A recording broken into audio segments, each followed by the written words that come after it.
So this morning, good morning, first of all. I just wanted to talk to you. I know a lot of you have been asking me questions about how and when to have relationships after you've had a toxic breakup or a toxic relationship.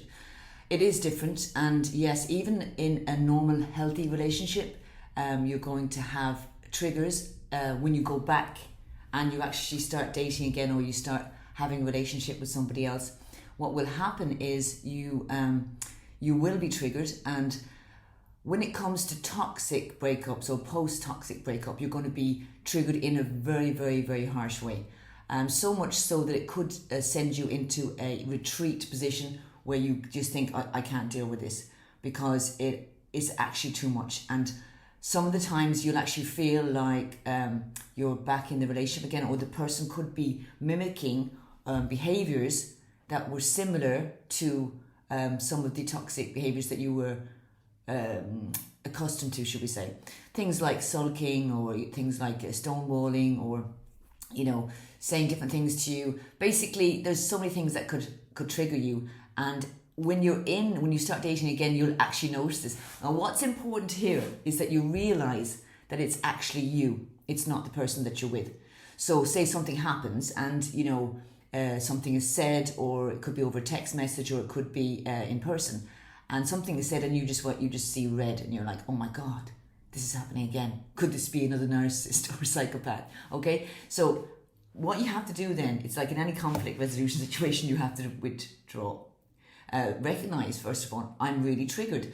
What that person just said was really upsetting. So instead of reacting, what I recommend you do is you wait. And you pull back and you go, okay, why did I react like that?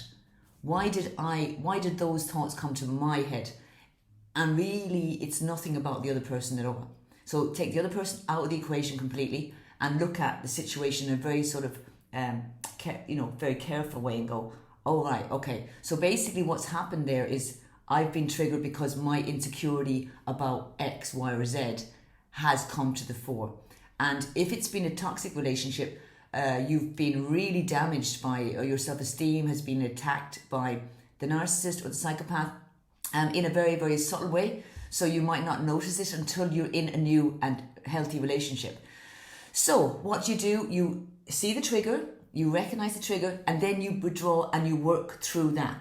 So it's a really, really valuable exercise if you have the capacity to be self-aware and to think, well, great, this is another way for me to develop and to be more aware of my own insecurities or problems that I have myself. Okay, so that's basically what 95% of the people that I see, that I talk to, don't do that. They actually end up not having relationships, or sort of casting all men or all women as the same. For example, I'll give you a really good example. A client I had recently was saying this, and she was saying that she was always having the same problems in relationships, and all men were the same problems. And we thought, well, hold up a second, let's just see. Let's talk about the situation. So she talked about a situation where she really liked this guy, and what happened was he wouldn't. They were getting on great, and everything was working really well, except that the only problem that she had was the text messaging. That she was really insecure because he worked a lot and he travelled a lot, and he didn't tend to like text messaging. And so sometimes he wouldn't text her for days on end. And this would send her into an absolute spiral, because one of her insecurities was sort of a fear of like rejection, a fear that he doesn't love her, he doesn't care about her. And so even a couple of hours of this was actually driving her mad. So I said it to her, I said, you have to analyze why that is and talk about it, but you also have to tell the other person. Now, here's where it's very powerful, because if you want to have a really good relationship and you want to grow together, if you can develop this communication strategy early on, you're going to have a really good relationship, and you're going to have, you're going to work through all your issues and get stronger and stronger together. So normally what happens in a toxic relationship, if she had told her narcissist partner about that, the narcissist would probably say something like, oh, you're so insecure, you're so pathetic, I don't have to text you when I don't want to text you. I'll do whatever I want. You need to get over yourself. You need to go to counselling. So what that does is actually sends her into withdrawal. So she becomes even more insecure. And depending on her attachment style as well, this could be even very, very damaging. So what's happened there is she's learned to suppress her emotions and suppress her vulnerability instead of the ideal situation. She comes to her partner, she says the same thing. She says, I'm really, really insecure when you don't text me for a number of days at a time because I feel like you don't care about me. It feels like you're not even thinking about me. And the healthy partner will go, oh my God, I didn't realize that you felt that way. I am always thinking about you. Sometimes I just don't like texting, or I don't really think about it, or I'm too busy. Whatever it is, whatever the logical reason is. In this case, it was a really interesting reason why he hadn't texted her. And the reason he hadn't texted her, she didn't text him because she was afraid that he was not caring about her. And he wasn't texting her really, not because he was busy, not because he didn't know how to use a telephone or a mobile phone. It was because his own past relationship, he had a very controlling woman in his life. And that she sort of made him do things so that when his new girlfriend asked him, can you text me more often? He saw that as red and said, oh my God, here's another woman who's trying to control me. So when he actually told her, and he was very vulnerable with her and told her that, and said to her, actually, I really wanted to text you. I really missed not talking to you or not interacting with you. But I was more afraid that I was going to allow you to be controlling over me. So can you see two people with two big insecurities, but now they've learned to be honest with each other and say, actually, the real reason I didn't do that is because of X. Now she realizes, he thinks I'm controlling. That makes sense.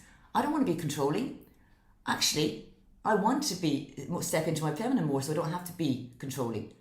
So basically what happened is they both of them showed their vulnerabilities, and then they were able to go, he was able to say, well, listen, I'm going to text you every day. I'll set an alarm on my phone just to make sure that you don't feel insecure, because really, someone who cares about you doesn't want you to feel bad. They don't. They shouldn't want you to feel bad. If they do, you probably have a toxic person there, okay? But a healthy person won't want anyone to feel bad about something that they've done. So in that relationship, what actually happened in real life after they had that conversation, not only did he text her more because he was dying to text her more, he wanted to have more interaction with her, and he was now not afraid to do it. Not afraid because he was kind of afraid he's going to come across stupid or say something wrong or a lot of things like that. And now they just have fun and they enjoy it. She's totally calmed down. She doesn't mind if he doesn't text her, and she'll joke about it later. So now they've actually grown in the relationship. They're stronger, they feel safe together, and they're just happier. So if you take that one example and you multiply that over a course of a long-term relationship, what you're getting is a stronger and stronger relationship as you go forward, especially if you've come out of a toxic relationship. And I do recommend in this case, if you have come out of a toxic relationship and your partner has no experience about that, it's going to be a little bit tricky for you. It's going to be hard because they're not going to understand.